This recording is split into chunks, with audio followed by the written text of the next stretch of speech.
Now, ladies and gentlemen, it is now time to begin session 2, Breakthrough Net Zero Technologies for Real-World Implementation.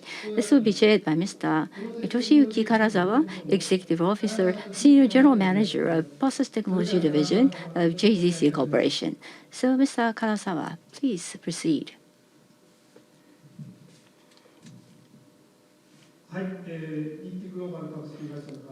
Thank you. This is Karasawa from JGC Global.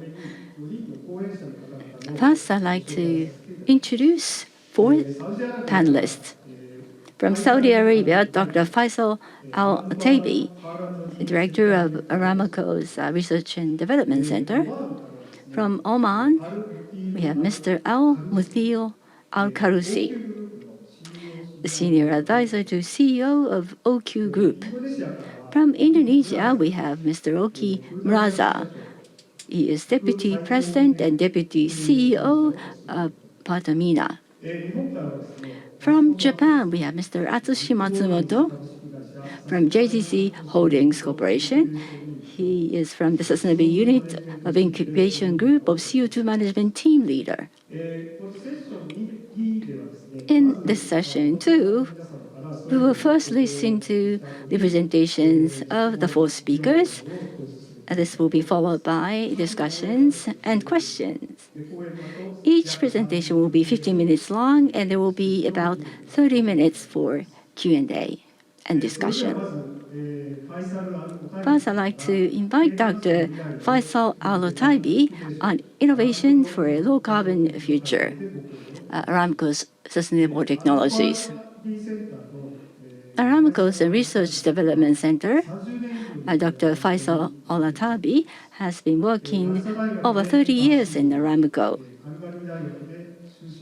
He received a bachelor's degree from the University of Tulsa and master's and doctorate degree from the University of Calgary.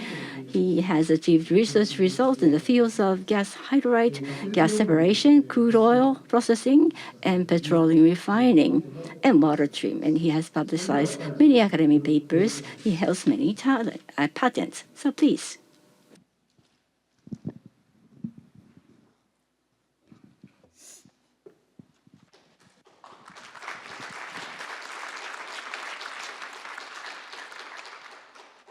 Assalamu alaikum, and thank you for the introduction. First of all, let me begin by thanking the organizers, JCCP, for their invitation. This is not the first time for me being here at the JCCP. The first time was back in 2014, and I still have the pin that reminds me of that event. It feels like yesterday, by the way. Second comment I have is I want to thank also the audience for staying with us, even if it is late in the afternoon. So thank you for staying. In the morning session, I heard a comment from one of the speakers, and the speaker was saying that Japan doesn't have that many natural resources. And I think the best resource Japanese has, or the Japan has, is its people. You're talented, innovative, committed, and you're a role model when it comes to innovation and commitment and dedication, in addition to your great culture. So thank you for your hospitality. Thank you for having us.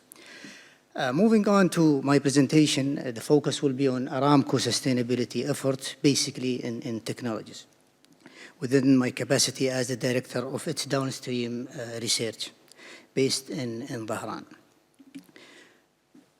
First of all, just a little bit about Saudi Aramco.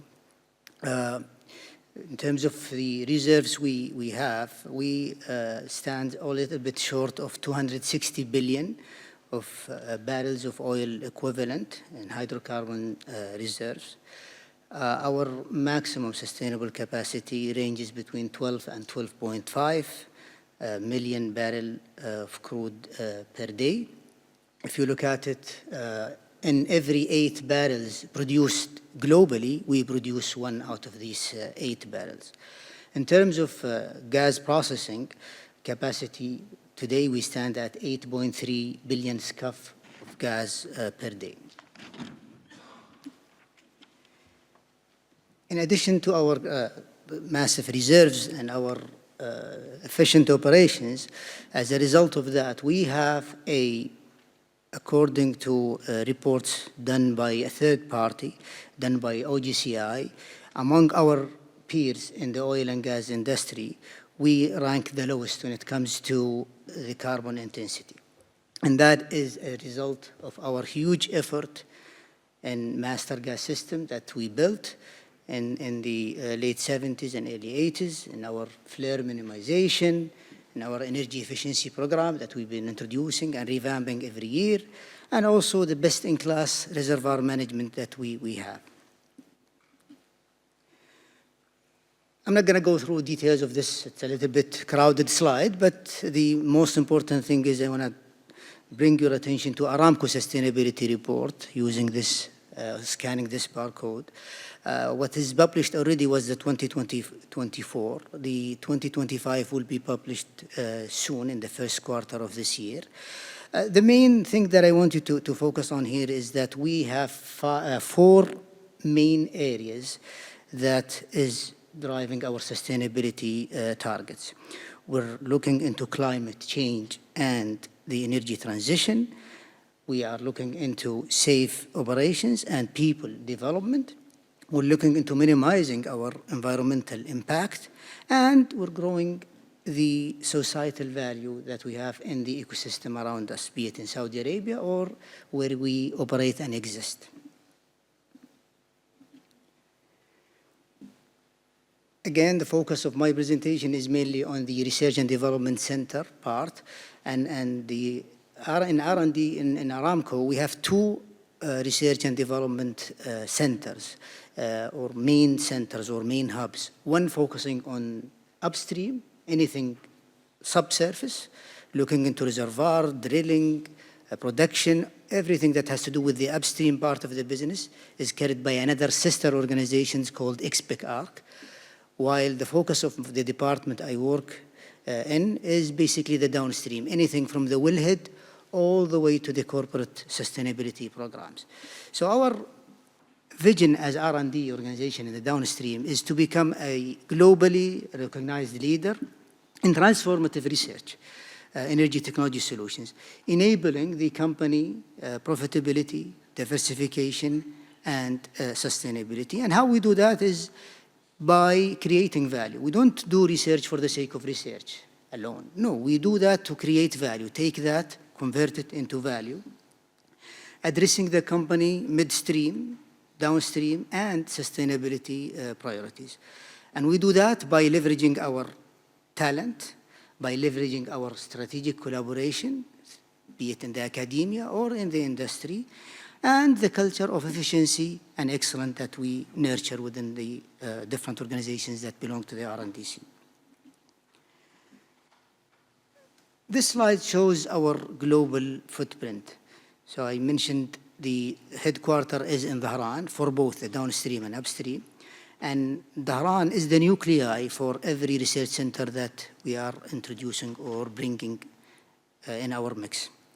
So I'll take you through the geographical location starting all the way from the west side of the world.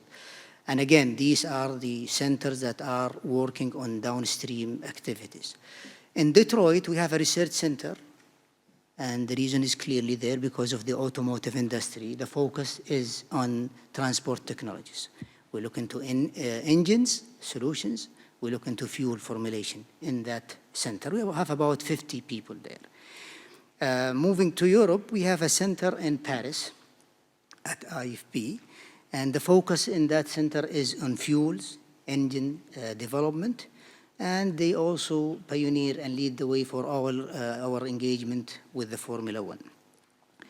To Dhahran, we have the R&D center, and we have 2 centers that are in the neighboring university, KFUBM, King Fahd University for Petroleum and Minerals, and there are 2 centers there. I will share with you their portfolio in a later slide quickly.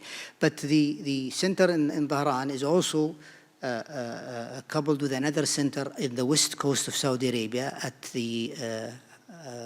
KAUST, King Abdullah University of Science and Technology. It's the west side of Saudi Arabia, at Jeddah, my hometown. And in that center, we have about 100 people. Moving to the east, we have a center or an office in Shanghai, and the focus there basically is in desktop studies related to transport, understanding the transport sector, the consumer priorities, and consumers' issues in that part of the world. In addition to what has been established, we are working on establishing more centers. In Houston, we're establishing a downstream center. We already have an upstream center there, but this specific center will be focusing on downstream activities. And we are also going to be building we already commissioned a center in the Dhahran Techno Valley, focusing on petroleum conversion. And as we speak, we are inaugurating a center focusing on carbon material in the university near the Dhahran Techno Valley. Before coming to Japan, I was in Korea looking into establishing our research center in Seoul with our partner Soil. And that center also will focus on downstream activities. The reason why we have these centers is we want to access the talents. In Saudi Aramco, we are pleased with our multinationalities that we have. In Aramco, we have close to 96 nationalities. In the RNDC alone in Dhahran, we have 36 nationalities. We have a diverse portfolio of people, of talent, people coming from around the world. However, we still need to access the talents in different geographical locations, and this is why we establish these research centers, in addition to accessing the ecosystem around these centers, because each one of them is selected and picked on purpose. The ecosystem around that center is key and driver for our decisions when we move in these areas. The domains that we cover basically are 8 main domains, spanning from digital to gas and liquid treatment, fuels and chemicals, advanced materials, catalysts, new energies, sustainable transport, and so on. More than 60% of our portfolio in R&D focuses on sustainability issues. Sustainability programs are there, looking into emissions, looking into efficiency, looking into all kind of aspects of sustainability. So it takes a lot of our resources focusing on that. The roadmap that we have is we look into the carbon cycle from the beginning all the way to what do we do with that CO2. So first you want to capture that CO2. And then what do you do with that CO2? Either you store it in the ground or you convert it into useful products. And our research portfolio covers all aspects of that circular carbon economy mentioned here. And 3 main domains in our portfolio, new energies mainly, fuel and chemicals, and sustainable transports are contributing to this one way or another. An example in how we make use of the CO2, or before we make use of the CO2, is introducing the renewables in the picture. Because when you take the CO2, when you mix it with hydrogen, before of that, how do you bring in the hydrogen? And that is what we are working on. We're bringing in renewables and technologies that will help us utilize that CO2. An example is a fully proprietary Aramco technology called iron vanadium flow battery. And we're using this technology to decarbonize our operation and also to enable the renewable sector in our business and also in the global scale. So far, we have managed to scale it up to a 1 megawatt capacity, and we are operating this in one of our facilities in the north side of Saudi Arabia. The competitive advantage that this technology brings or brought is its capability to withstand the Saudi Arabian desert in terms of the temperature, the high temperature, and the low temperature alike. So this can withstand temperatures up to -8 and as high as 63 plus in terms of the higher side. This is operating in one of our unconventional resources that we refer to.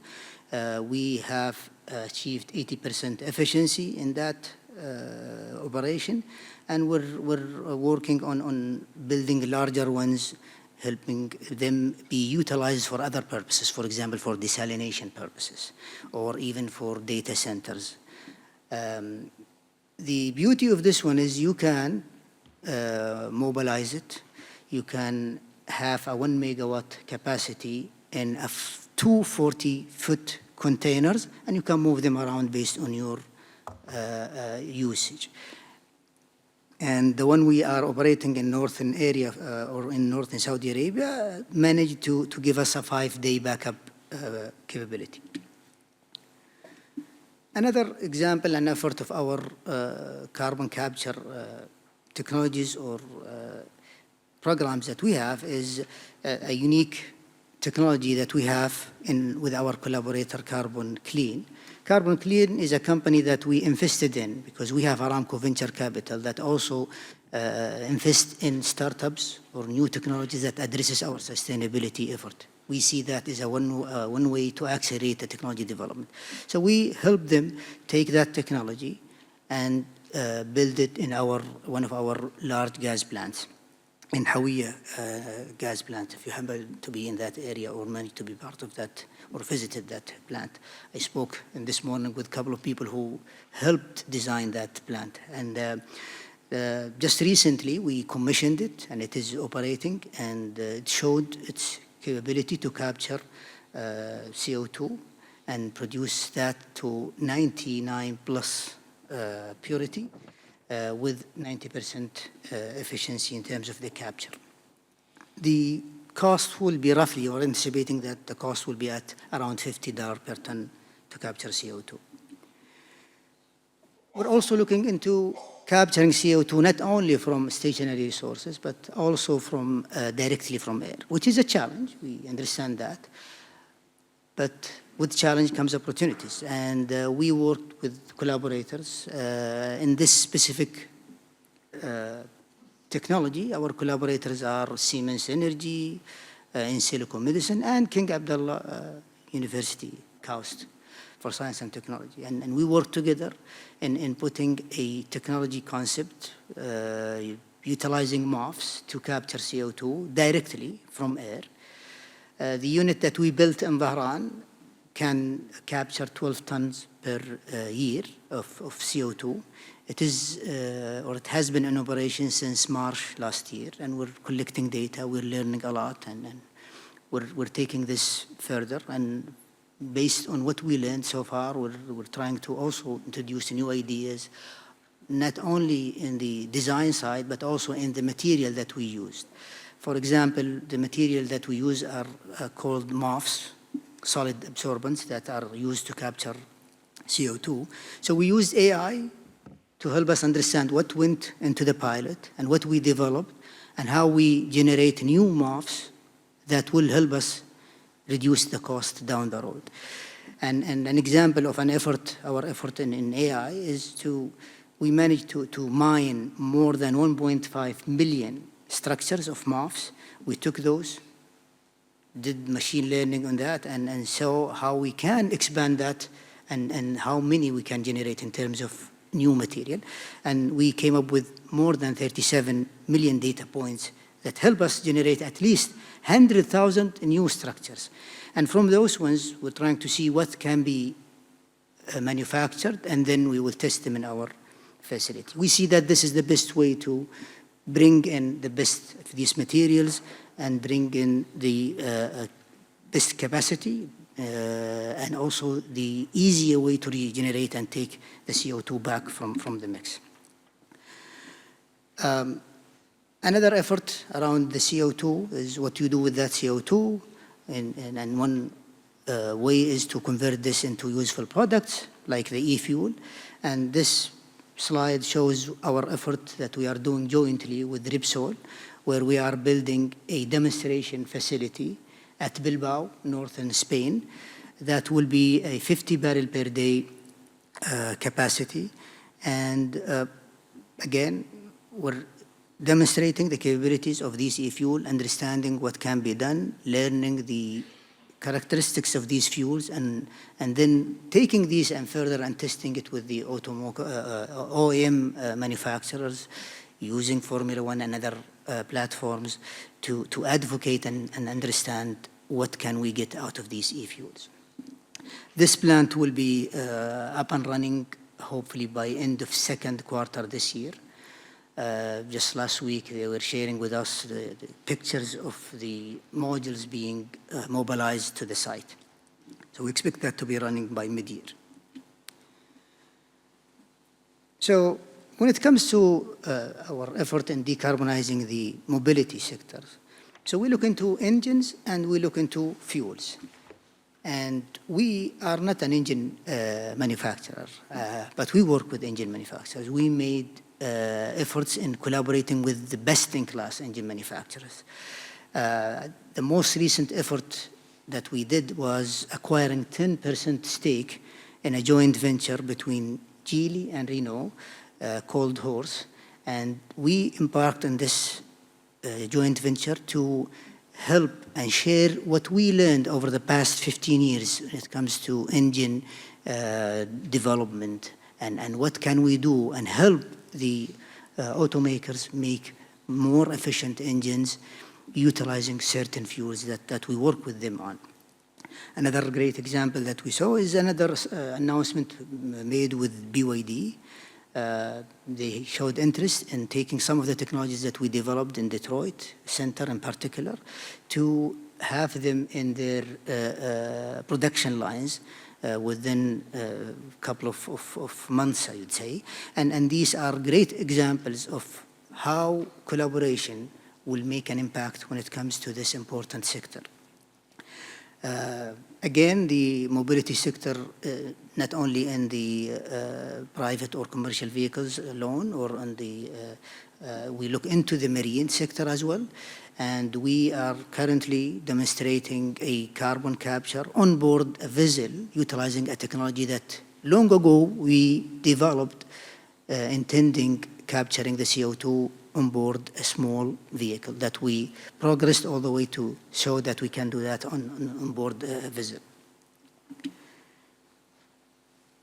Again, collaboration is the key when it comes to addressing these sustainability challenges. The learning that we had from the e-fuel, from engine efficiency, from all of these, we are working with partners, as I mentioned, like Stellantis, for example, and there we tested many of the technologies or the e-fuels that we had in their engines, and we tested with them at least 24 engine families, which represent more than 28 million vehicles on the road today. Yeah? And again, we're doing that. We're doing the testing according to the existing fuel standards. We're using these to learn more and help explain and educate the end user and the customers of the benefit of these e-fuels on the sustainability aspect. We're partnering with Formula One. We're exposing all these e-fuels to harsh conditions using the Formula One challenges that they have, or I would say difficult conditions that they run their engines at. Again, we're looking into this and learning from these and moving this even and implementing it in Formula 2 and Formula 3 and beyond. So the takeaway message I might share with you is basically we are committed as Aramco to reducing the carbon footprint. We're committed to the transition into the net zero future. We're pursuing a diverse portfolio of innovative projects and technologies to achieve these sustainability goals. The invention and development in these technologies happen and needs to happen at every stage of the carbon cycle. And capturing it, what to do with it, utilizing it, storing it throughout the life cycle, that is where we need to focus the efforts to achieve what we want to do as at the global stage. The most important thing is partnership, partnership, partnership with the academia, with the industry, with our licensors, and all the brains that we have in the global scale. That is what will help us all together achieve the net zero. With this, I thank you, and I give it back to you. Thank you.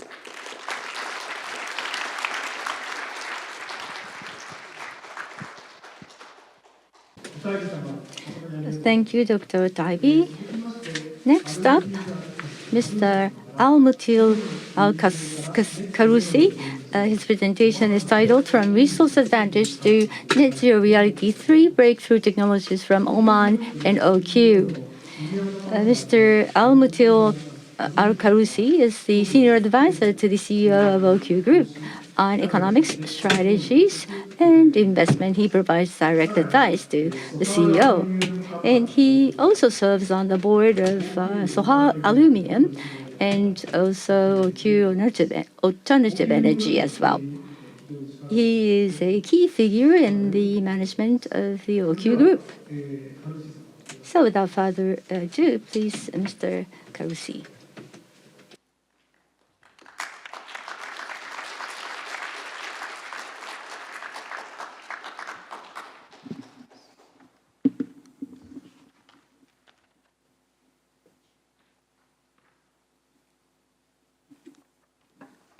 Your Excellencies, distinguished guests, ladies and gentlemen, konnichiwa. I would like to first thank the JCCP and Mr. Ando-san for providing OQ with the opportunity to speak in this esteemed conference. It's truly an honor and privilege to be here today.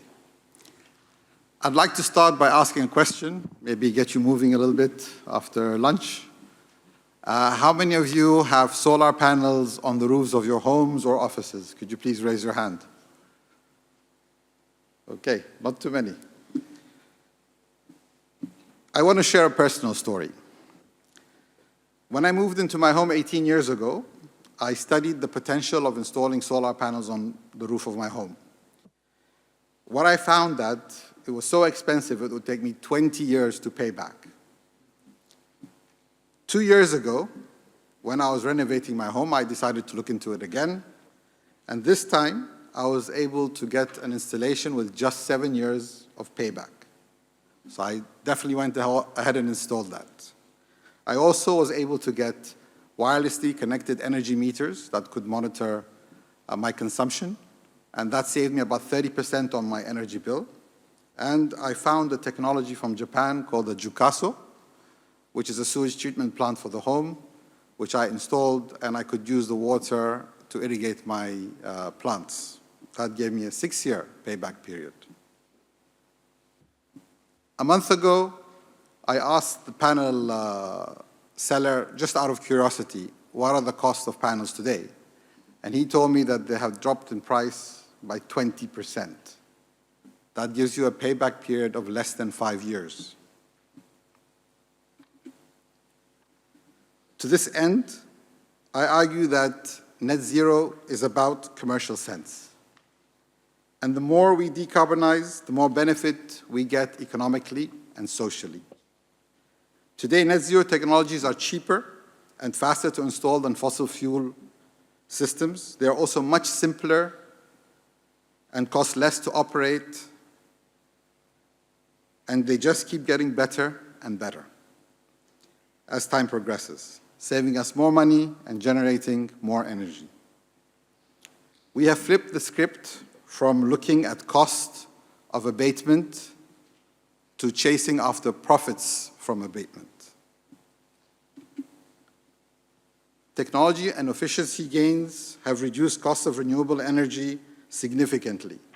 Today, the lowest cost of energy comes from wind and solar. In fact, new solar installations are cheaper to operate and install than a running gas plant. The cost of energy, specifically in the Middle East, has been breaking records, with wind power being installed for as low as $15 per megawatt and solar energy at just above $10 per megawatt. When you compare this to traditional generation methods like coal, gas, or nuclear, it becomes very clear why where conditions permit, of course, renewable energy sources are a no-brainer. What's even better is that geopolitical tensions will not affect the price of sun rays and will not stop the wind from blowing. The low cost has translated into an explosion in renewable energy deployments around the world. In the last 5 years, while conventional sources of power generation faced increasing supply chain constraints, renewable energy, like wind and solar, accounted for 90% of the total global power capacity additions. About 585 gigawatts of renewable energy was installed in 2024 alone. But what's more exciting is that we are not at the bottom of the cost curve.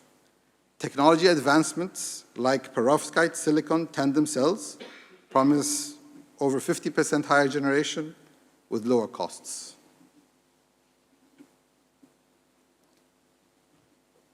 There are two major challenges to renewable energy deployments.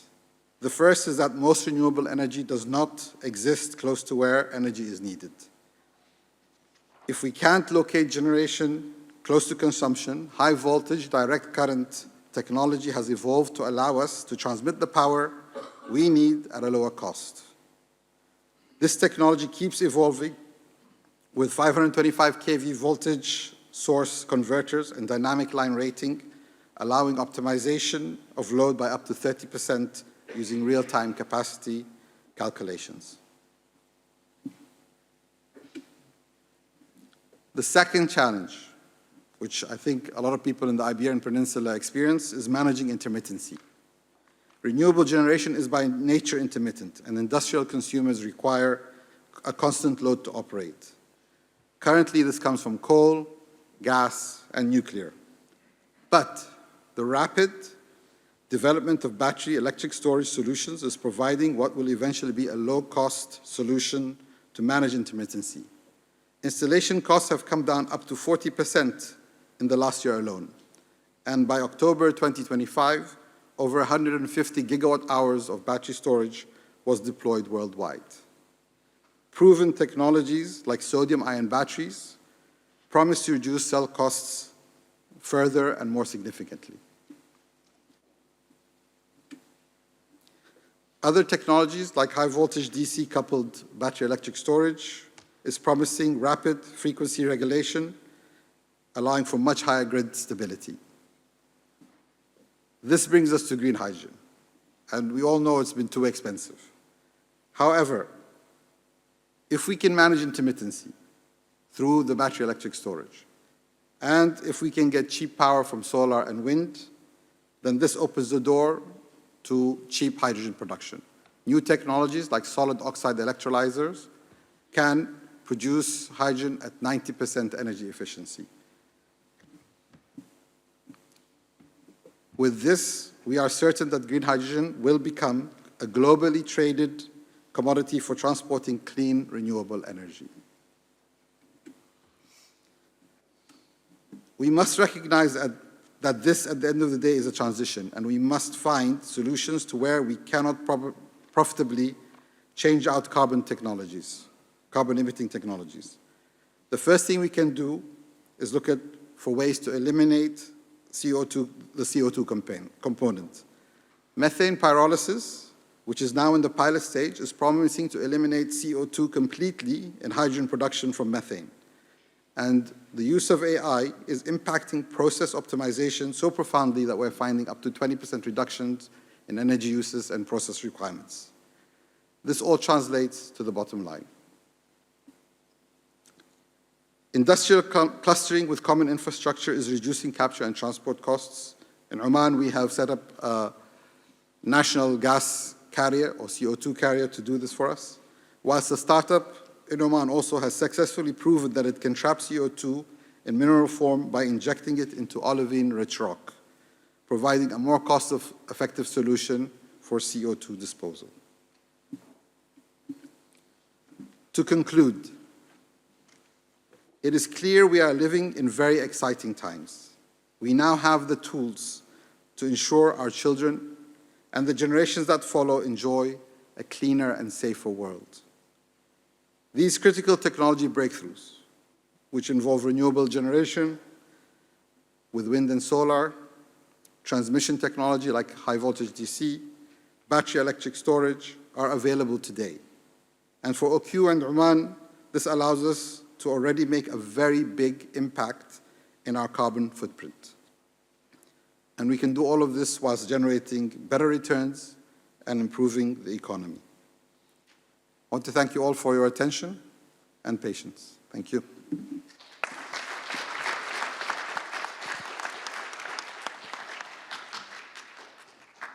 Mr. Al Kharusi, thank you very much. Let's move on. We will now have Dr. Oki Muraza present Shaping Indonesia's Sustainable Energy Future Through Technology and Innovation. Now, Dr. Muraza is Deputy President Director in PT Pertamina, acquired his bachelor's degrees from the Institute of Technology Bandung and master's from TU Delft, doctors from TU Eindhoven, and he has more than 20 years in the energy industry, and was named one of the world's top 2% influential energy scientists worldwide by Stanford University in 2020. Dr. Oki Muraza, please.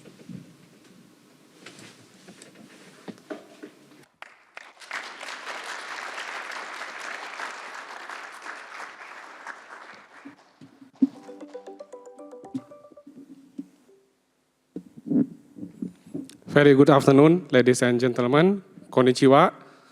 Minasang. Assalamualaikum warahmatullahi wabarakatuh. My name is Oki Muraza. First of all, it's good to be back.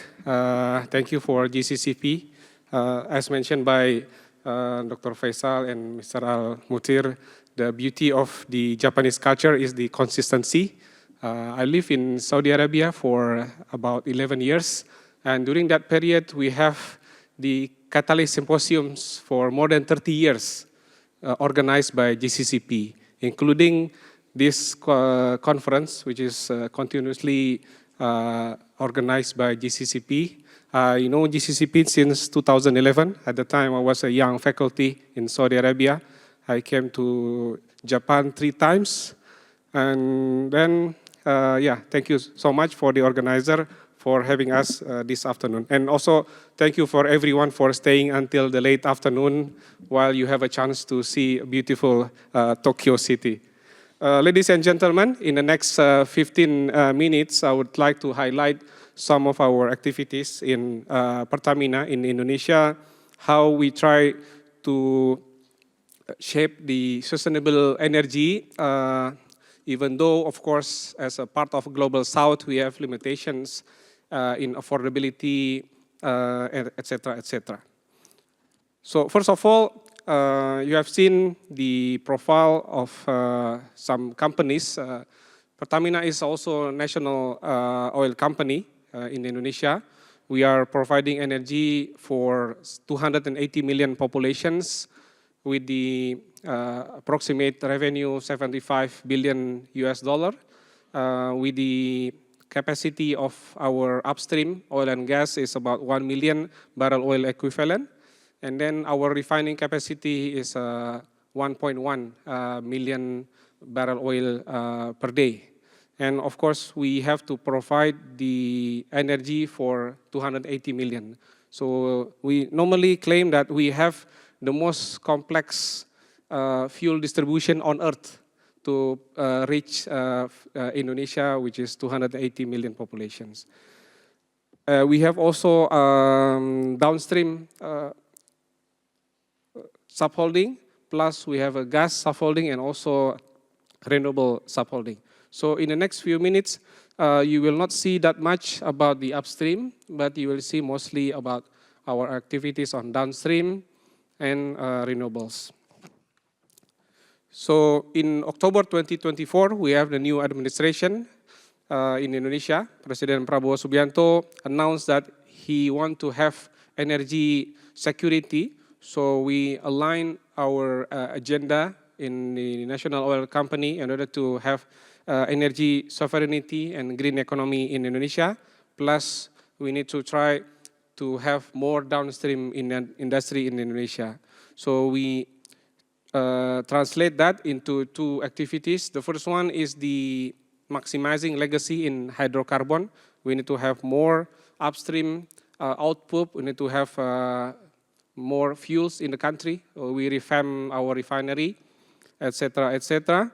And in the low carbon business, we try to expand our geothermal, and we want to maximize our potentials on variable renewable energy, including solar PV, and also biofuels. Yeah, the good things is that we are the largest provider for biofuels, biodiesels in Southeast Asia. So we are circulating around $12 billion in the fuel stream, especially in the diesel streams. And we have the largest also geothermal in the Southeast Asia. So according to Sustainalytics, Pertamina is ranked as the first integrated oil and gas company, thanks to the biofuel and geothermal. And of course, we try to keep up with the lot of initiatives that we have through different partnerships. We try to reduce our methane. At this moment, we reduce 40% of our methane emissions from the 2021 baseline. And we further try to implement zero flaring in our activities. Yeah, the first story that I would like to bring is basically the how to convert our dependency on gasoline import to economic centers, new economic centers in Indonesia. In Indonesia, we have potential to produce bioethanol. So we started to produce and to blend 5% of gasoline with bioethanol, and we start to sell E5 in 160 fuel stations across the country. Hopefully, with more bioethanol plants in Indonesia, we can provide higher blending in Indonesia. We would like to follow the success story that India and Brazil have in this bioethanol. So basically, the opportunity to create economic centers is around $12.4 billion if we can produce bioethanol in order to have blending with the gasoline in Indonesia, equivalent to 130 million barrels per year of gasoline import. And of course, it will also reduce our emissions around 200 million tons per year. And last but not least, we will create jobs for the Indonesians. And the challenge is basically the limitation of sugarcane that we have in Indonesia. So we start exploring different source of sugar, like the classical one is the molasses, the byproduct from sugarcane refinery. And we have the pilot for sorghum, and also arenga pinnata, this is aren, and also the waste from palm oil industry, empty fruit bunch. This afternoon, I would like to highlight our showcase. We have collaboration with Toyota, in which that we use Toyota car, flexi fuel, which can consume 100% bioethanol with the bioethanol that we produce from sorghum in Indonesia. This was successfully implemented. Hopefully, we can have a number of larger pilots for bioethanol from sorghum in Indonesia. And then, of course, the competitions to get sustainable efficient fuel. I'm sure that our Japanese colleagues are also working on this topic. Yesterday, I met with one of the Japanese companies. If you are working on SAF, either HEFA or alcohol to jet or gasification to fisotropes, please let us know. Maybe we can try to find effort together. So basically, now in Indonesia, we managed to have SAF from our classical refinery with, of course, with the improvement on catalysis. And basically, we can convert 3% of the feedstock or in the jet fuel production in refinery. So we are having aspirations to be one of the global hub in ASEAN for the SAF productions. Yeah, this is a bit about catalysis. So fortunately, we have the technology that we managed to produce the catalyst for hydrotreating and hydroisomerization in Indonesia. So basically, we are converting 3% of our refinery dedicated for sustainable aviation fuels. So from 3 refineries, we expect to have 3% of used cooking oil to sustainable aviation fuels. And at this moment, we are, this is showing the map of Indonesia. So we are, this February, after a few days, we are going to have a groundbreaking for the standalone green refinery with the capacity of 6,000 barrels per day. And then if we succeeded, we are going to have a scale up in Sumatra for 20,000 barrels per day. And at this moment, we are converting 3 of our refinery in Java, in Balongan, and then in Dumai, in Sumatra, and also in other places in order to get 3% of sustainable aviation fuels. Hopefully, before 2030, we have a capacity of 1 million kiloliter per year. So this will be good enough to start. Keep in mind that Indonesia consumption is around 5 million ton, 5 million kiloliter, and Singapore is about the same, 5 million kiloliter. This is the groundbreaking that we are planning in February. So the first one will be about 270,000 kiloliter of SAF. This is the neat SAF or pure SAF. And also we started to add 30,000 kiloliter of bioethanol plants. Of course, learning from success story in India, in 8 years, India managed to build hundreds of bioethanol.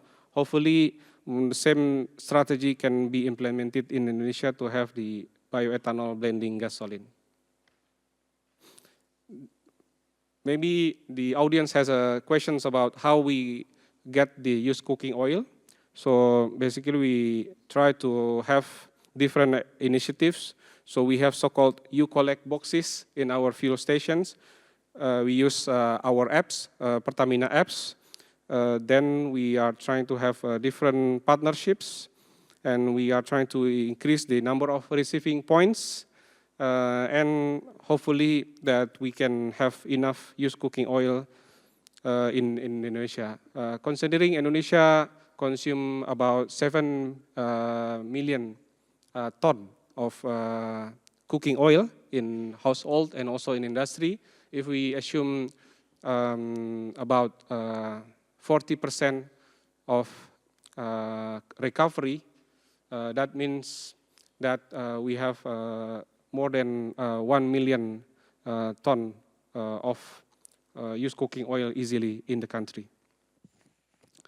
This is the success story in biodiesel. We start with 2.5%, increasing to 20%, 30%. Now the biodiesel in Indonesia is already reaching 40%.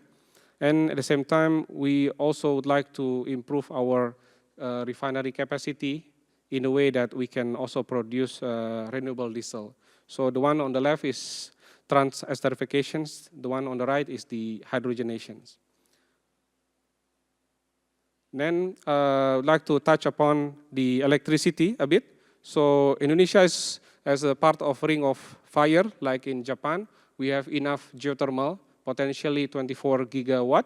So at this moment, we are trying to double our capacity. So hopefully soon Pertamina will be a 3 gigawatt energy company from geothermal. So this year we are going to have several upgrading, 5 megawatt, and then 110 megawatt, and then cogeneration for 30 megawatt. So these are the geothermal. We have studied different routes, not only for electricity, but also for the ammonia to have the market in Japan from some of our sites. Then, in order to have the belief in green hydrogen ecosystems, we started in one of our sites in Lampung.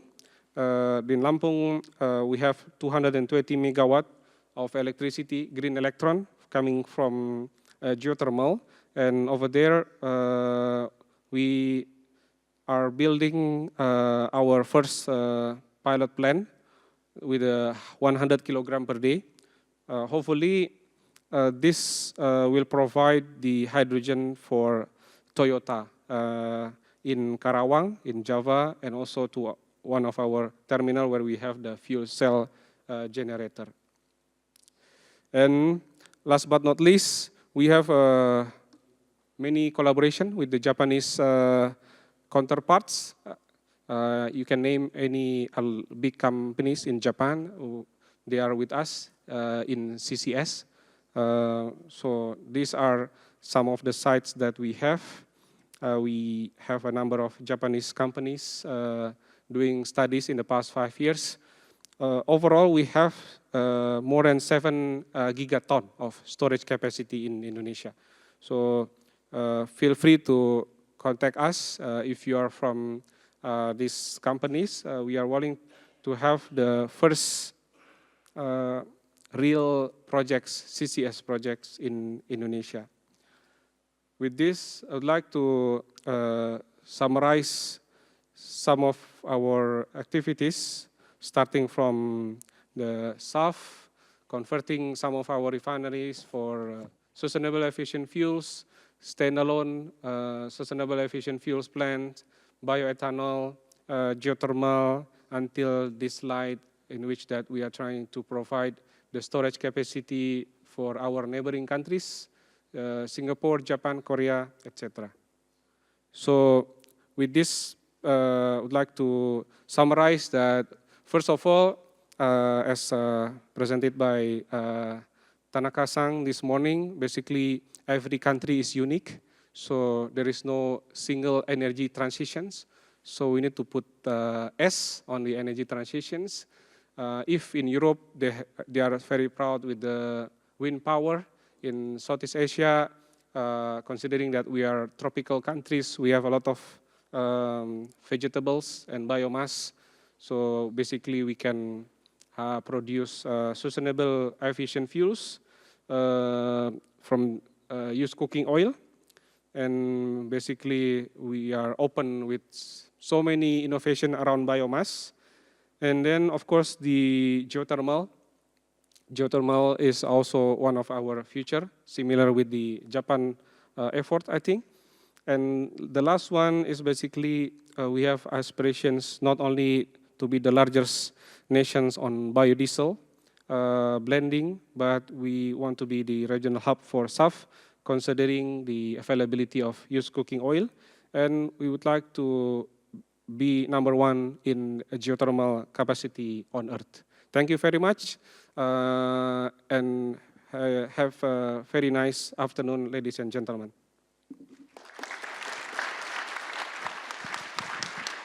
Oki Muraza様、ありがとうございました。Thank you very much. So finally, I'd like to call upon Mr. Atsushi Matsumoto to talk about JGC Group's initiatives to realize social implementation of CCUS technologies. Mr. Matsumoto is leading the CO2 management team at the company, and in the CO2 management, strategic development and business development is what he is responsible for. And he majored in chemical engineering and process engineering, LNG plant design work are the areas that he's well versed in. So without further ado, the floor is yours. Please.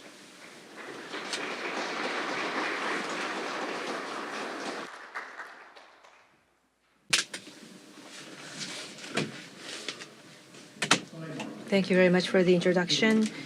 I am Matsumoto from JGC Holdings. First of all, I would like to thank you for giving me this opportunity to talk about this topic in the same session as the other renowned experts and leaders in the area of CCS. And I'd like to thank JCCP for this opportunity. Now, net zero technology is the theme that I will speak on. Now, our company is an engineering company in Japan. Net zero technologies in various fields have been addressed. I would like to focus today on CCUS technology, which is part of net zero technologies, and what we have been doing in this field. So just briefly, allow me to introduce our group. Our company or group was established in 1928. We are an engineering company, and since then we have been engaged in various design and construction of process plants and other facilities around the world. EPC is the core business. However, we've carried out projects in about 87 countries in Japan, Asia, and the Middle East included. So we have a track record. And these show the areas where we have been engaged in. In total, about 20,000 projects have been carried out. So that's on our track record. And core business is oil and gas. And in this area, crude oil, associated gas, natural gas, gathering and compression facilities have been developed, and also natural gas processing and oil refinery equipment have been provided, and ethane crackers included. We have been engaged in petrochemical business as well. We have abundant track record and achievements. In the area of LNG, it might be presumptuous to say this, but we believe, or I believe, that we are one of the market leaders in this area. In the past, in terms of the number of trains, we have provided 48 trains. On a production amount basis, more than 30% of the equipments necessary for LPG plants have been completed by our company. And more recently, the liquefaction facility offshore, and that is the FLNG. We have this floating LNG project that you have a photo of here. We have 75% share in this area. And so we are really proud of our presence in that field as well. Now, these show the major projects that are going on right now in Asia.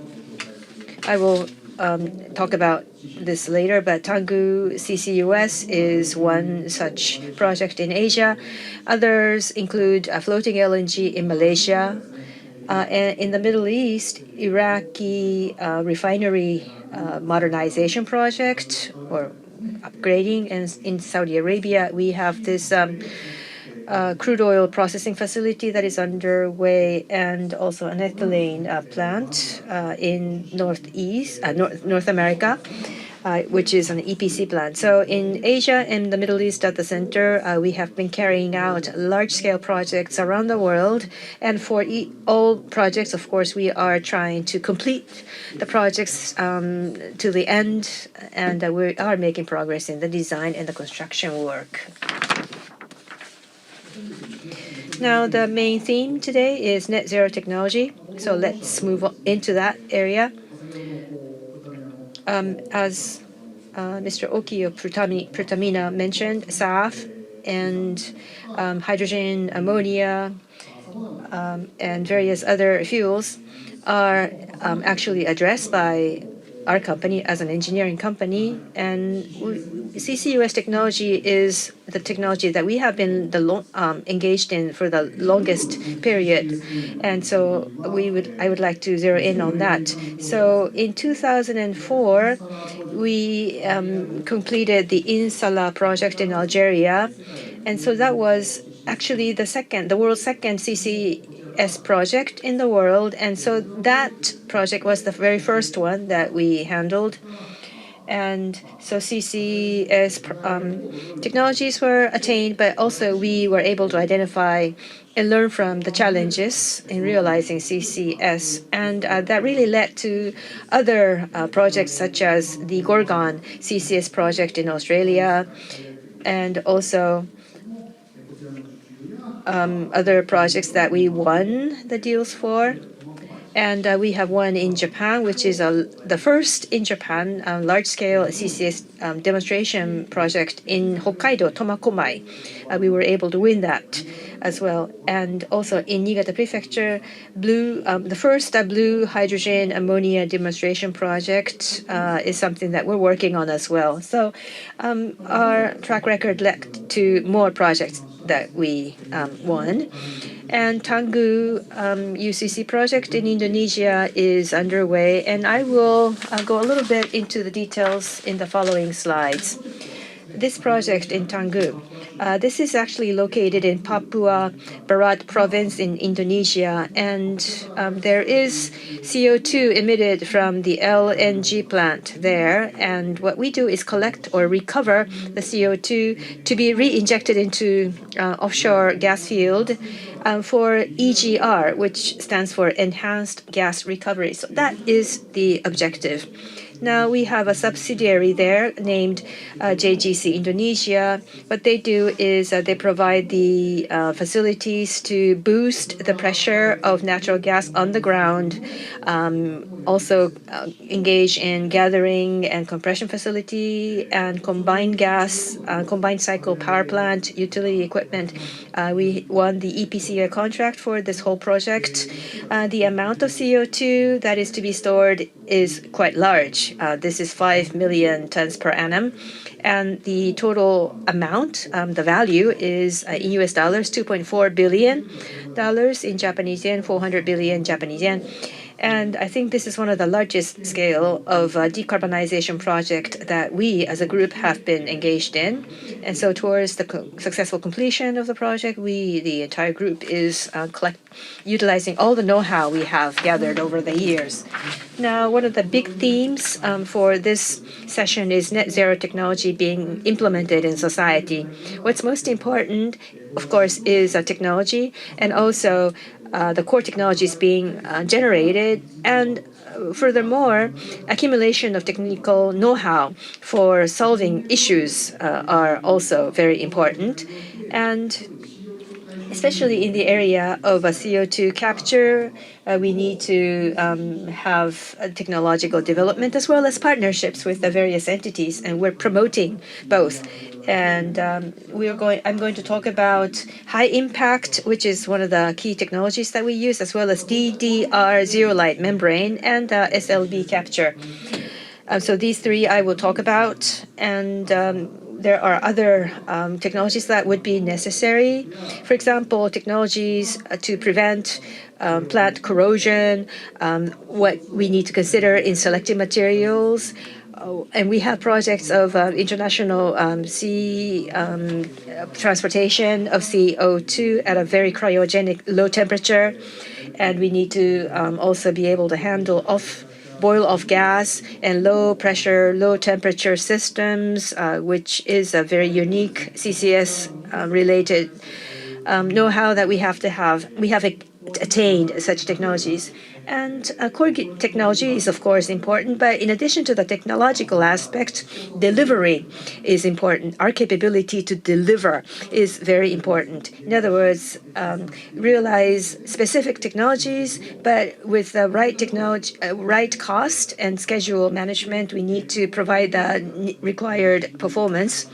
And that is realized thanks to the experience that we have gained over the years being engaged in large projects in the past. And so I think we can contribute to the social implementation of these technologies. And I am going to share with you the example of the Easter Hub later. But in any case, technology and flexibility are both important for the social implementation of CCS. And so let me go into the specific technologies. The first one is high pact. This is our own technology, but it was jointly developed with the German company BASF, and it utilizes amine solvent. So it's a chemical absorption technology. One key feature is that by applying this technology to CCS, we can expect large reductions in CapEx and OpEx. Going into much details here, but if you look at the chart, you see this red portion.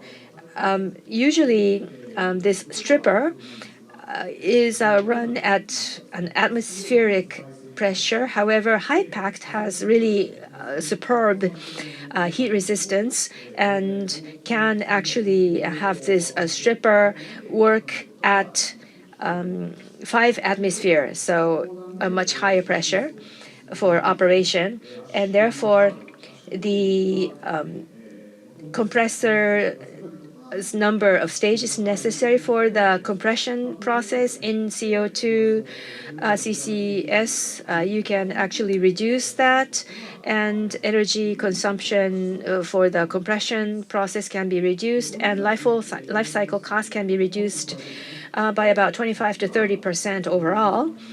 And in addition to the separation of CO2, blue hydrogen and ammonia are also leveraging this technology. And in Serbia, in Europe, as well as in Japan, we have introduced our technology in respective projects. The second technology to introduce to you is DDR zeolite membrane. We jointly developed this technology with NGK Insulator, which is a ceramic manufacturer. Now, conventionally, when you wanted to reduce the CO2 concentration to a few percentage in gas, you needed to use a polymer material-based membrane. Now, the biggest characteristic of this DDR zeolite membrane is that we can minimize the gas loss in the separation process, and this so enables us to reduce the loss of the product, the gas that comes out, and that means a higher profit for the plant operator, and therefore the economic viability will be improved by about 20 to 30%, so more profitable. And EOR pilot or demonstration in the US have been completed, and utilizing the results there, we're going to, and we are already engaged in commercial discussions with various operators towards the use in oil and gas fields in the future.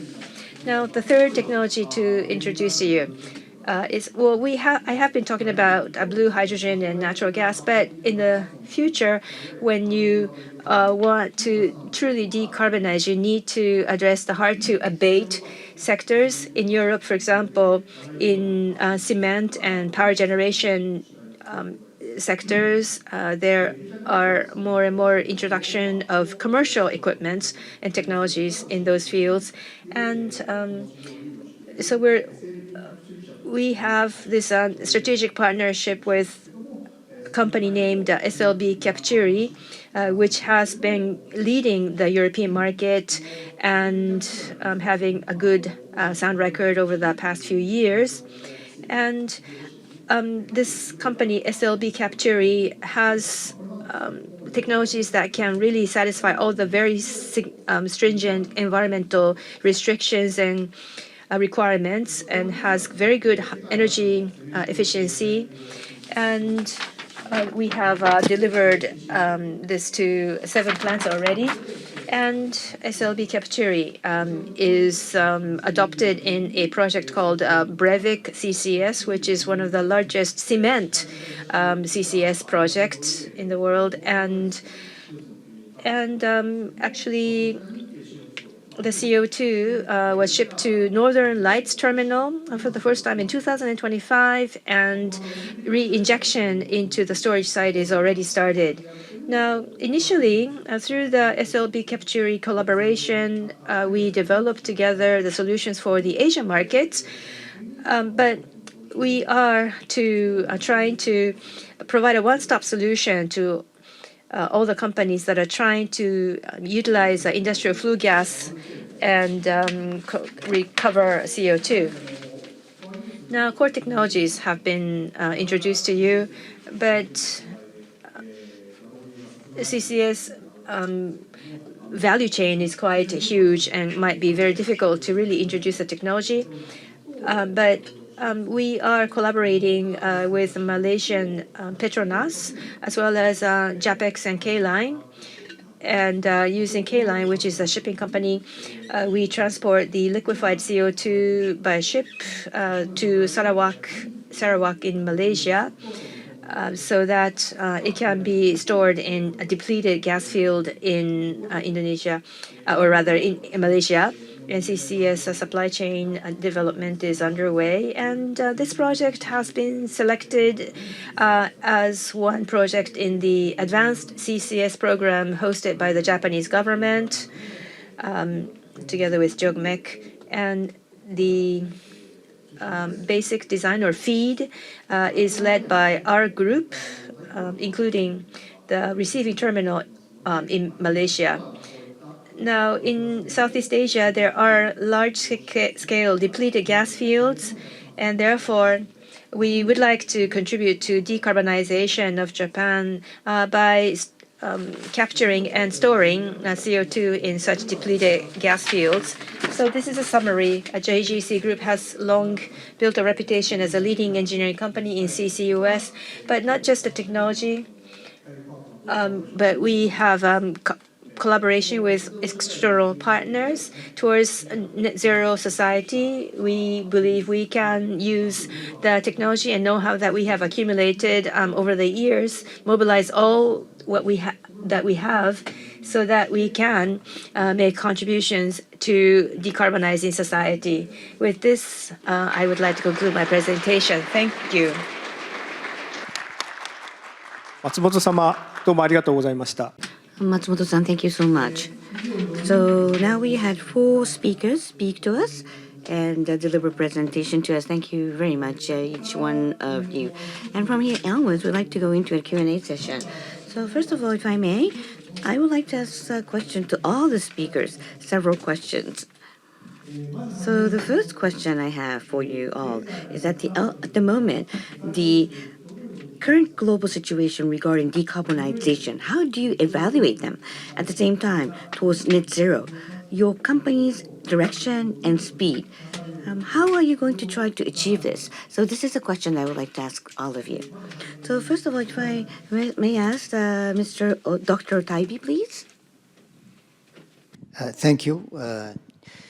Quickly in this, we at Aramco, being the largest producer, we believe we have an obligation to play and a major role to play and also contribute to. And we believe that we have targets, and we already made this commitment in saying that we will achieve the net zero by 2050 from all of our wholly owned and operated facilities. And how are we going to be doing this? We want to first capitalize on our strength, which is being the lowest carbon intensity operator. And we want to capitalize on that and even further enhance it by reducing emissions, focusing now on methane emissions. We'll do that. We also want to increase our energy efficiency programs and our optimization processes within the operation, all the way from the subsurface to the surface facilities, all the way to the marine line where we export and transport our products. We will do this through utilizing AI tools, bringing technologies, developing them with partners, and deploying them to maximize that. The current world situation is a little difficult for the decarbonization because of the very high CapEx cost or the inflation, and but the Aramco committed the net zero by the 2050, and that commitment is not changed, stay as it is. Is that right? It is staying. Understanding. Yes. Thank you very much. How about the Al-Kharusi? Al-Kharusi-san. Yeah, I think for my presentation, I stated that for us, decarbonizing actually right now makes financial sense. So it's not about high costs, it's about making money. So every time we convert from a gas-fired power station to a solar or wind one, it generates revenue for the country. It also saves gas so that we can export it as LNG, or we can use it in petrochemical or fertilizer production. So for us, that's a key element. The other part of it is that we all recognize where the world is headed, although there are geopolitical tensions that are pushing at different areas, but most of the world, I would say, has the same direction.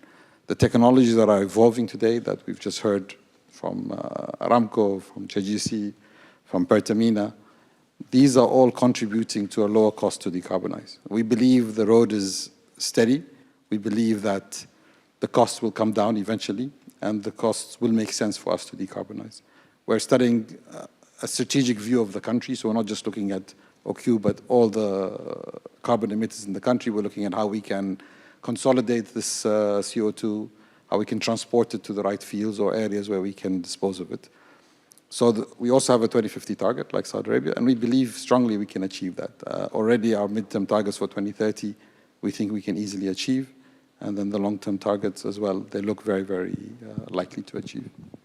So your view to the current situation is very optimistic. Yes, extremely optimistic, yes. Okay, thank you. How about the Oki Muraza, Dr. Oki Muraza? Yeah.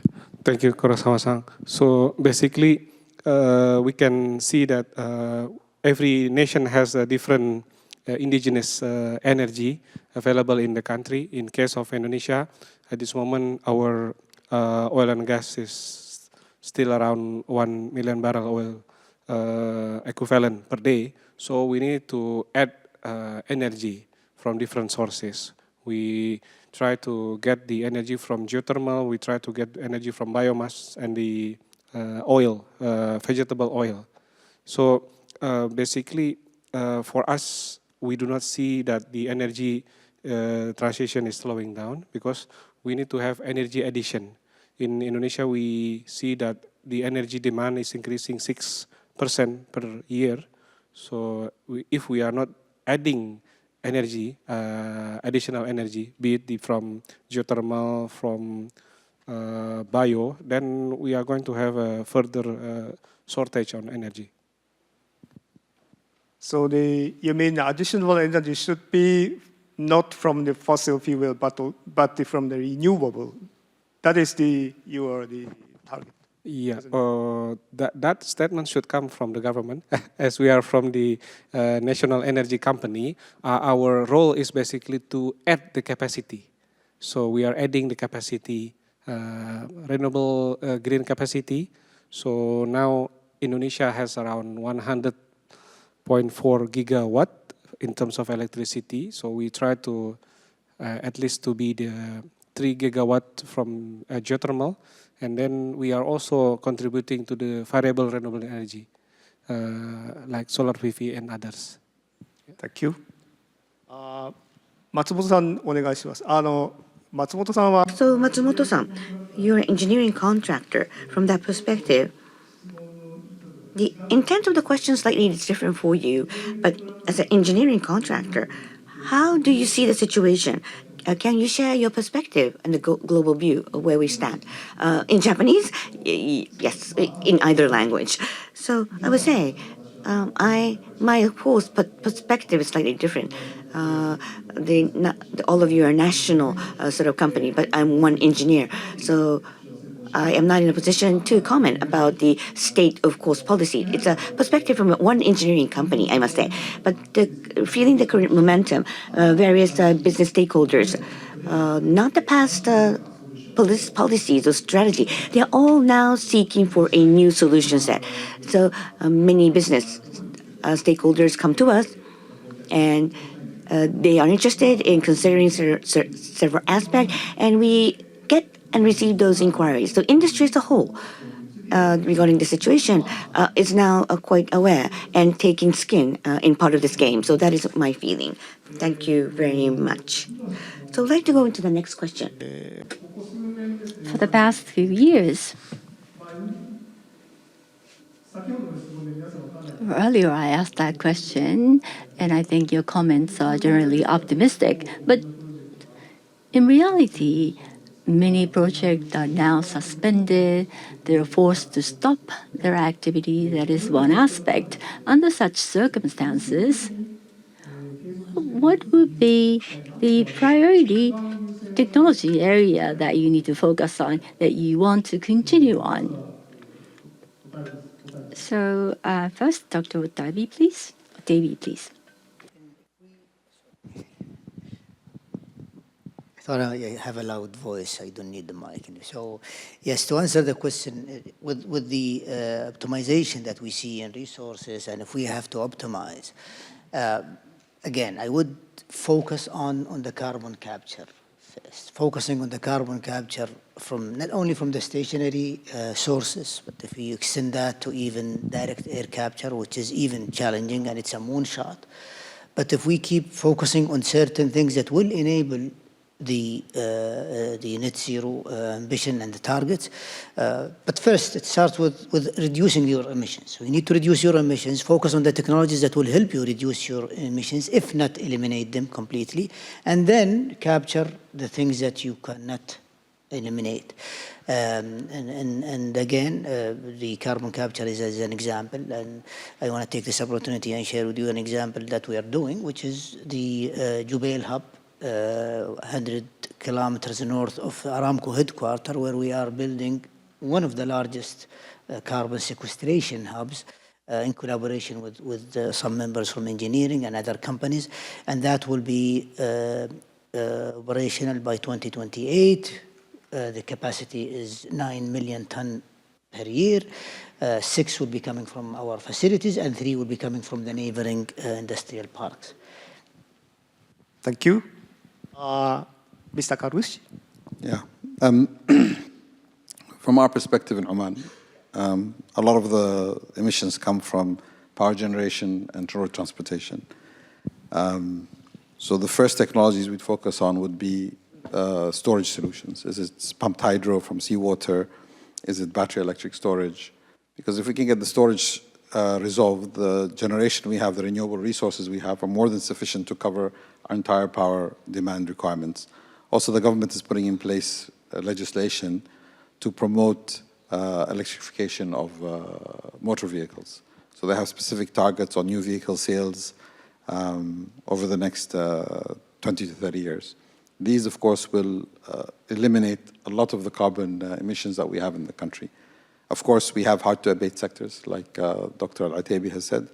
So I would also agree that carbon capture, reducing the cost of it, finding the right reservoirs or the right uses of the carbon, maybe even make money out of it, not necessarily have to dispose it. Those would be the things that we'd look at also to prioritize as well. Oki Muraza. Yes. Thank you, Kurosawa-san. So I would like to have a comment on two things, the fuel and the electricity. For the fuel, we have seen that in Indonesia at this moment, there is a capacity of around 400,000 kiloliter of bioethanol. Let's assume that 50% can be utilized for the fuel sector. So we are having advocacy to our government now to have these 200,000 kiloliter as the ethanol blending. That's one thing. And then we are also giving advocacy to our government to have the 1% SAF for 2 cities, Jakarta and Bali, in a way that we can have a similar position with Singapore. And then for the electricity, we have the proven resources now for about 3.3 gigawatt. So our aspiration is basically we want to monetize this geothermal to be electricity. Matsumoto-san はいかがですか? So, Mr. Matsumoto? I think it's a very difficult question to answer. Having listening to the presentations today, it was a very good reminder of me. The fact that solutions are diverse. We could use local resources, and solutions that we adopt may change as time passes. Of course, we have to focus on decarbonization. The momentum may be weakened a little bit, but large-scale, demonstratable, executable examples need to be enforced. Large technology, business development will take a long time in such areas, but we would like to place priority on those large-scale technology areas. There are multiple solutions and projects that are executable. Thank you for your answers. As Matsumoto-san just said, I think your answers are all different because your country's situations are all different. Solutions that you choose will be obviously different. So last question to all of you, but in terms of net zero technology, to implement it in the society, Japanese government, Japanese companies, well, to the state, Japan, do you have any expectation? What kind of expectation do you have Japan upon, to us, Japan and Japanese government? So can we start off with Dr. Otaibi, please? Continue doing what you're doing. I think you're doing great. We have, I'm sure you're doing that with many other countries as well, not specifically Saudi Arabia. We've been collaborating, working together, not only the industrial partners, but also in the academia. Having these exchange programs, events like this, help bring people together. Because after all, we have a strong belief that science will dictate how the future will be. People will rely on science to make decisions. People will rely on science to solve and bring in solutions. It's not just necessarily politically driven decisions, because these is just about time and they will disappear. It's about the science-driven decisions and legislations that will help us make a better future for everybody. We've been enjoying the relationship with the universities here. For example, Waseda University, I hate to single out a university alone. There are many other examples like University of Tokyo and many others, but just an example where we have exchange programs, we have students from the university, faculty being placed in our research centers for a certain time. We have our people coming here as well and enjoying this exchange. This helps people speak to each other, understand, learn from each other, and bring in, I believe, together we make and bring a solution faster by means of collaboration. Thank you very much. Mr. Kharusi. Thank you, Karasawa-san. I would say, from our perspective, we are trying to make green hydrogen a reality. And I think, well, we believe at least the Japanese government can do more because Japan created the LNG market. We'd like to see the Japanese government also set some good legislations, policies that can support green hydrogen production. Oman is very unique in that we have wind and solar in one place. We have excellent resources so we can produce green hydrogen at a very low cost. If we have this support, I mean, we even have Japanese companies that we've partnered in, like Marubeni, to do this. If we have the support from the Japanese government as well, I think we could make it a reality that will benefit both countries. Because once you jump over that hurdle, once you start exporting that green hydrogen in bulk, it becomes significantly better, it becomes more commoditized, and it helps the whole world. So from my perspective, the question would be, how can you help us make green hydrogen a reality? Thank you very much. Dr. Oki Muraza. Yeah, thank you. Kurosawa-san. So our current civilization basically is the hydrocarbon civilization, which started in 1930. So after the oil found in Pennsylvania, and then UOP and many other American companies are having this current refinery that we have nowadays. So Japan has one of the leading countries on earth. You can help the global south to have different technologies. Like, for instance, if the country is rich in biomass and in vegetable oil, they should have similar kind of refinery, the biorefinery, etc. And for countries which are rich in the geothermal resources, they can have affordable energy, affordable technologies for them to grow, including the waste to energy. So I think Japan can lead the way for the technology. Similar idea with the ASEC. I think ASEC is quite strong idea to have the transition led by the Japanese companies. Thank you. Thank you. 松本様いかがでしょうか。 So, Mr. Matsumoto, what do you think? Thank you very much. So, I am the only Japanese entity here. So, expectation to Japanese entities. This is my interpretation of what we are expected out of. So, at the moment, the net zero, in the field of net zero, even Japan, we are behind, or rather Western countries are ahead. So as Dr. Oki mentioned, the Asia and Southeast Asia, each of the countries, we are also looked upon in terms of what Japan can do. So our, of course, solution set needs to be found, and the Western technology. Which technology are we going to choose to move forward? And as a reality, we need to digest that information. And from that perspective, as one Japanese engineering company, a private company, I think the know-how of what we have may contribute to that end. So that's an expectation that we may be looked upon by various industry sectors. So that is all from me. So thank you very much. それ So now I'd like to ask a different question to each speaker individually. Starting with from Aramco, Dr. Otaibi, I have a question for you. Earlier in your presentation, you said the key to success is really a collaboration between academia, technology licensors, and operators. Do you have a specific example of concrete actions Aramco is taking in this regard? Can you give us maybe one example? I answered the question previously by giving an example, but I will elaborate more on this, which is the exchange programs that we have. In Aramco, for example, we've been enjoying and setting different programs with different universities. For example, we have what we call a list of strategic universities on the global scale. In addition to our two largest universities in the kingdom, King Fahd and King Abdullah universities, both of them are in the kingdom.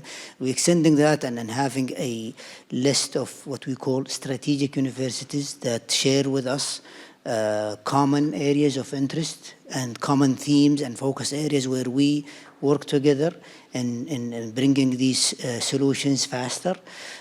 So we take this from the TRL levels all the way from the ideation all the way to the commercialization aspects. And for that to happen, we start with, for example, a process by calling for proposals from these universities, from professors, and putting these ideas to collide and bring in the best to happen. So we establish these programs and we work directly with the universities.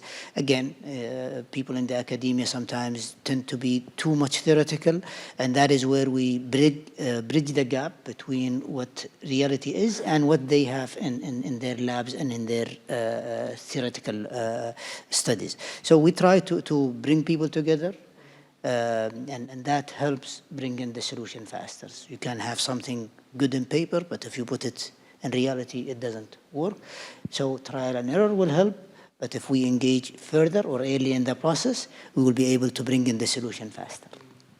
How about the technology licensor, the collaboration between the technology licensors? Technology, examples of technologies or No, how do you collaborate with the technology licensors? Yes, true. And again, technology licensors, we work with them either. Sometimes we believe that we don't have to do things on our own.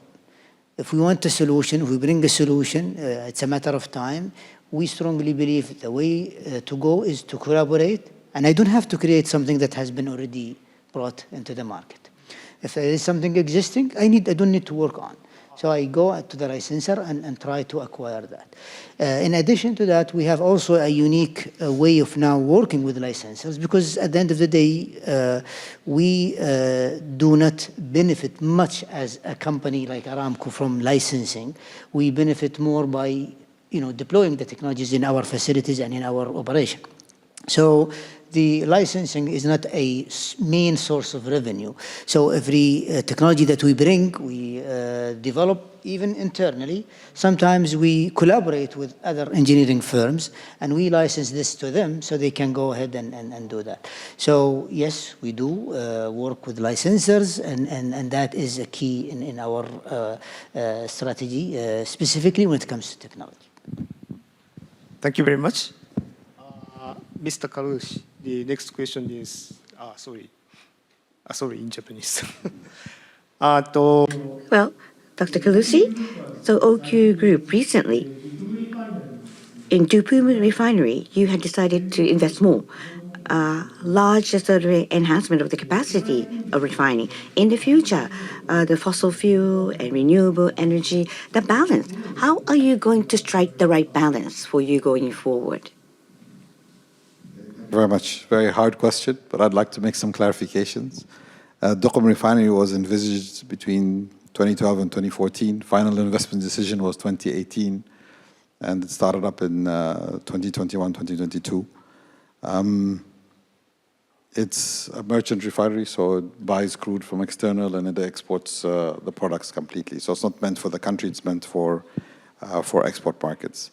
When the decision was made, it was made as a strategic decision to develop the Wusta region in Oman, which is sparsely populated, and we wanted to also look at developing an international port. So the refinery was put as a strategic asset, that is an anchor asset for that area. We are, however, lucky that Duqm is also probably the best place to put solar and wind turbines, because you got sun and wind at the same time, very good resources, and you can generate green hydrogen there. So we've always thought about what is the strategy going forward for this refinery, and we're looking at how we can link it to green hydrogen production in terms of having the refinery use that hydrogen to produce, sustainable aviation fuel, e-fuels, whatever it may be. And this is how we're looking at right now. Of course, we also talk about carbon capture. The other advantage is the Duqm refinery is close to where the reservoirs you want to store CO2 are. So if we develop Duqm into the industrial hub we expect it to be, and we have steel plants, cement plants, etc., that emit CO2, then piping it to the close reservoirs should not be a high cost. So these are the strategies we're looking at. Of course, decision was made before we really thought about our 2050 target, but we have strategies now to look at how we can decarbonize that completely. Thank you very much. 続きまして、So let me continue to ask a question to Dr. Oki Muraza. So about biofuels, you have given us explanation on biofuels. I'd like to know what are the Indonesia's advantages in this field, and also in order to implement biofuel usage widely in society, what could be some challenges that you need to overcome to implement biofuels in society? Yeah, thank you for this question. So basically, Indonesia, the bio oil is one of the indigenous resources that we have. So together with geothermal, we believe that the vegetable oil, edible oil or non-edible oil, we have it a lot in Indonesia. Just from one specific vegetable oil, we have 53 million ton per year. So half of it we export it to so many countries, half of it we consume it in Indonesia. So in Indonesia, we start with the biodiesel, and hopefully we can move to SAF as well, and also the bioethanol. The challenge with the biomass and bio oil, basically the disperse of the energy. So the wastes are available, but we need to find a way to collect them and in such a way that it is still affordable as compared to the other type of hydrocarbon that we have, like oil or gas. So the disperse of the energy availability, that is the challenge. So we need to find a way to have the proper transportation. And the second challenge is basically how can we have the technology available, like similar with the refinery need hydro desulfurization. We have to develop hydro deoxygenations, etc., etc. So basically, the availability of the dispersed biomass and bio oil, and secondly is the available technology to convert it to fuels. Thank you. Just like to add on top of that. So one thing we've been looking at in Oman as well is how do we use biofuels as well. Of course, we live in a desert. But one thing people don't realize is we have a lot of water, because when we produce oil, we produce 10 times the amount of water, maybe 11 times as we do oil. And if we have to re-inject that water back into the ground, it takes a lot of energy and a lot of more CO2 emissions, basically. So we've developed something called reed beds, where we put the oil into the desert and we grow these reeds, and they purify the oil from the water, and then you get water you can use for irrigation. So we're discussing with even Japanese companies as well on how we can start planting something like, I think what was the product, one of the plants to do that. So if Indonesia learns and develops, then I think we could also pick that up as well, and learn, or even collaborate on that as well. And what you did there is really something remarkable, and many people are learning from it, including our company as well. Thank you very much. 最後にですね。So last but not least, from Matsumoto-san from JGC Group, I would like to ask that JGC Group and SLB Capturi, the CO2 capture technology, you introduced us as some of the collaborative program. So JGC, the SLB Capturi collaboration in Asia and also Southeast Middle East, how that contribute to the decarbonization of this region in Asia and Middle East? Can you share your opinion, please? Well, thank you for the question. Well, SLB Capturi is exhaust area. Technology for exhaust, and it's a hard to abate industry. It's a solution set for hard to abate industry in a nutshell. But our group, domestically outside of Japan, various customers are sending us inquiry. So we have been working on the decarbonization possibility. But hard to abate industry, so decarbonization at the moment is a big challenge for us. So our group. So far, we have a lot of different CCUS projects, but it's a new challenge for us. And to start off with, the technology, the option to select technology is very limited. And also each company, there are different circumstances around them. In Japan, many businesses are putting a lot of emphasis and effort, and it's a highly optimized operators. So they don't have space, or they don't have the capability. So those are some of the issues that they are confronting. So based on that, a specific technology, working with a specific company with a specific technology, or are we going to allow multiple technology? That's always a discussion on the table for the engineering company. But if you come up with solution one by one, I don't think we would lead us to the ultimate goal. So a specific technology, utilizing them to create new solutions set. So that, I think, is necessary to create a breakthrough on this issue. So on having that said, SLB Capturi, I have introduced them, but it is one of the strongly selected, of course, technology in the Western market. I think it's quite promising. So on top of that, as I mentioned at the beginning, not that alone. Asia-specific unique solution is something that we need to develop, and that is a commitment that needs to come from us. So that is very important. So with that, Asia and Middle East, those customers, one realistic implementation solution could be offered. So that's what we are working on at the moment. So that's where we are. Thank you very much. So then, we would like to conclude the Q&A session, and to all the speakers, I would like to have you comment in terms of your feelings. So I would like to go in a different order. So we'd like to start from Matsumoto-san. Please share us your comment to conclude the session. If you presumptuous, but let me. So today, many a times, there's no one solution set. I've been saying that many a time. So today, various countries' decarbonization leaders are here with us in this venue. A very, I think, insightful discussion has been exchanged. And it's an eye-opener for me, I must say. So the various solutions, various situation, region, country, a lot of different sort of timelines. So different country, different sort of region. There are many perspectives and many wisdom. And I think that this kind of an occasion where we can exchange opinions and insight, a lot of learning, I must say. So I would like to thank you for inviting me to this very important session. Thank you very much. So thank you. So Dr. Oki Muraza, please. Thank you very much for having this session with us until the last moment this afternoon. So I think we need to have a lot of homeworks, around the how much capex that we allocate for technology development and the capex that we can allocate for the sustainability and renewable energy. So with the synergy that we can have together, like presented by Dr. Faisal and Mr. Al-Muthir and also Mr. Matsumoto, basically we can have a good joint efforts, industry, government, academia, and society, etc. Thank you very much.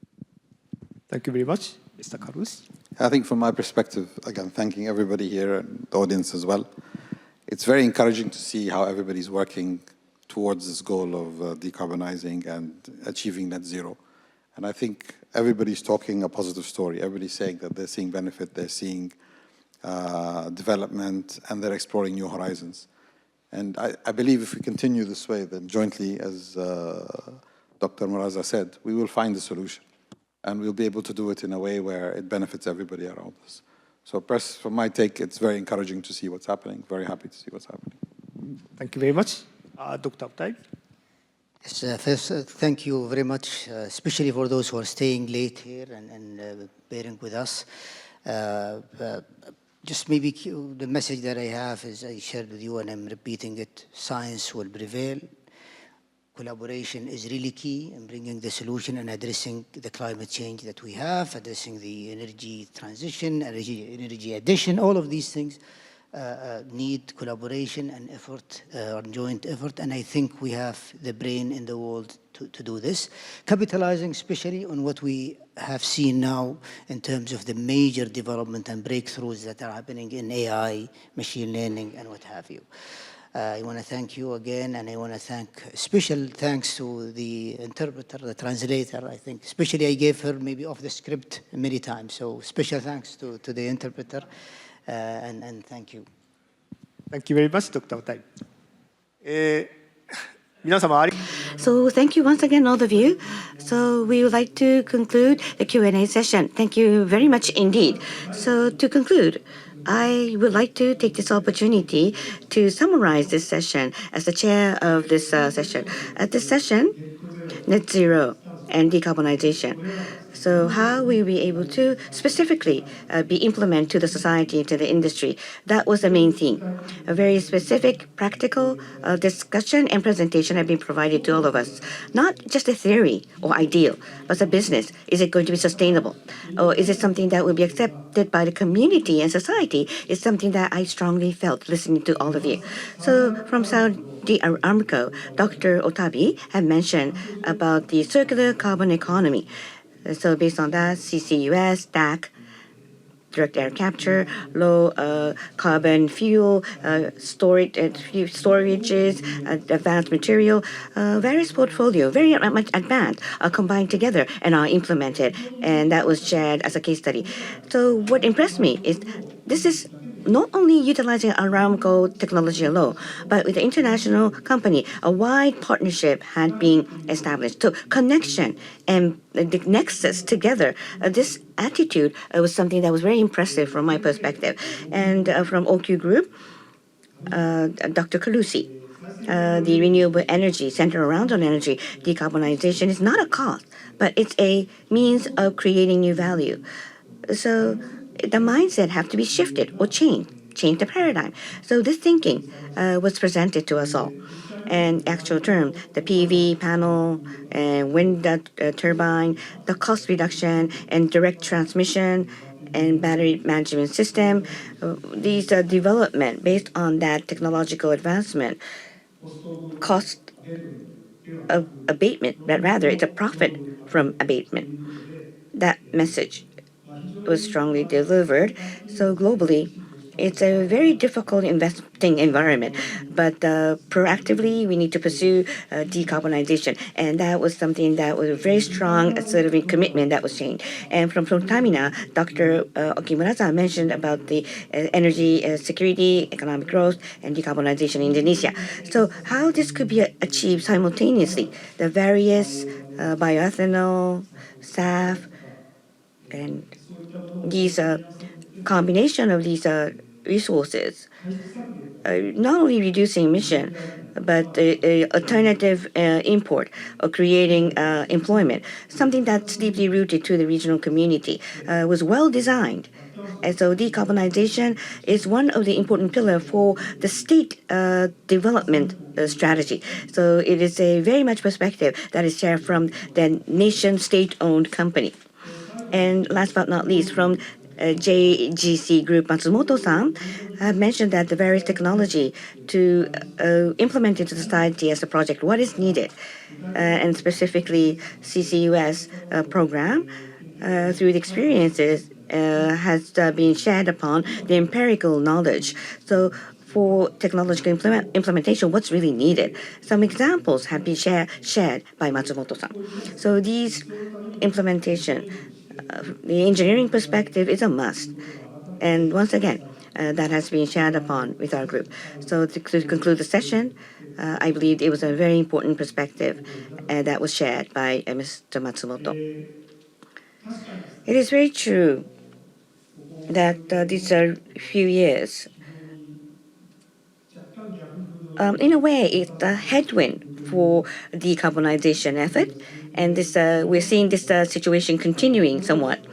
But this is not to the fact that decarbonization, we should not leave everything to the market. We should not leave everything to technology. I think we're now in the new phase of embracing decarbonization.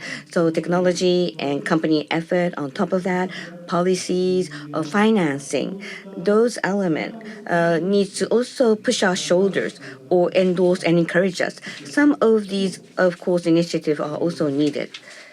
For instance, long-term offtake, outlook of demand, these policies, reducing risk of initial investment, some kind of a financial instrument, or transmission grid, or CO2 transportation, storage. These basic fundamentals platform should be supported by the community as a whole. If we do have them, some of the technology that's been shared upon would be able to proceed forward.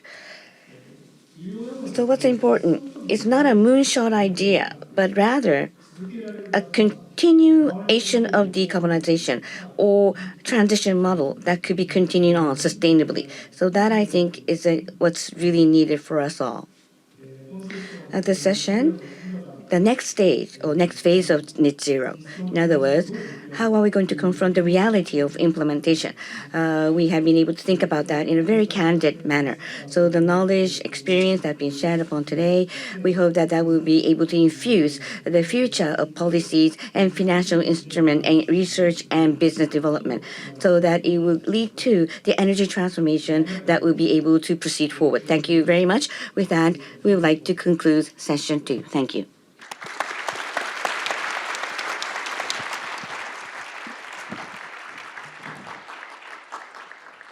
Thank you very much, Mr. Karasawa, as well as all the speakers of session 2. So this is the end of session 2. Finally, I would like to ask the CEO of JCCP, Professor Haruhiko Ando, to say a few closing remarks, please. Kharusi-san, Dr.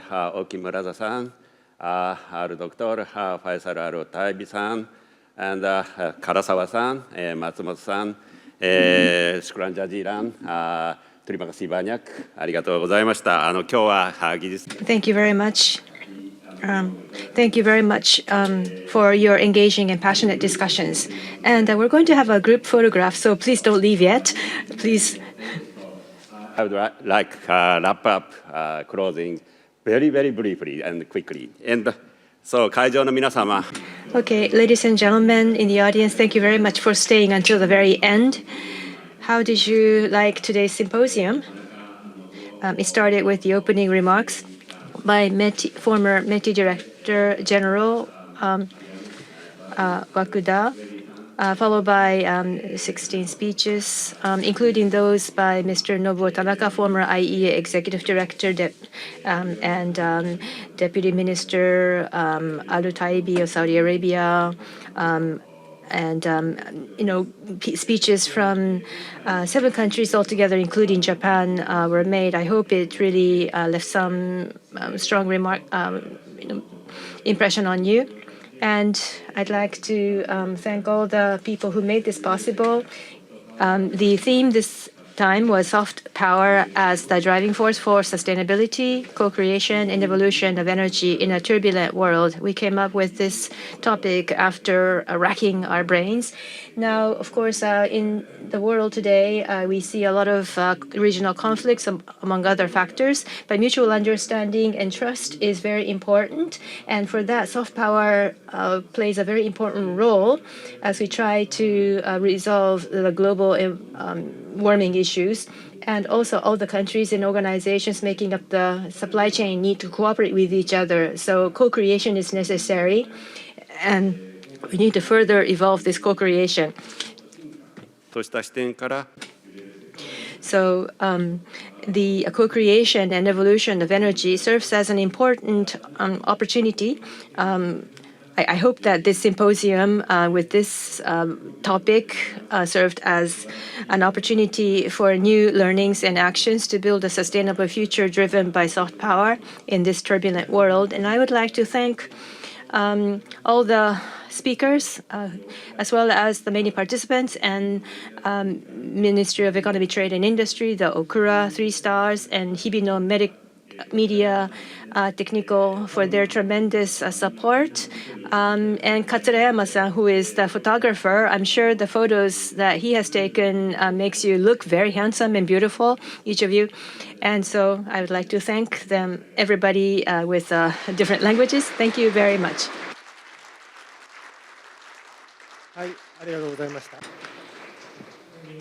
Thank you very much. We have completed all the programs for today. Thank you very much for staying with us over many hours.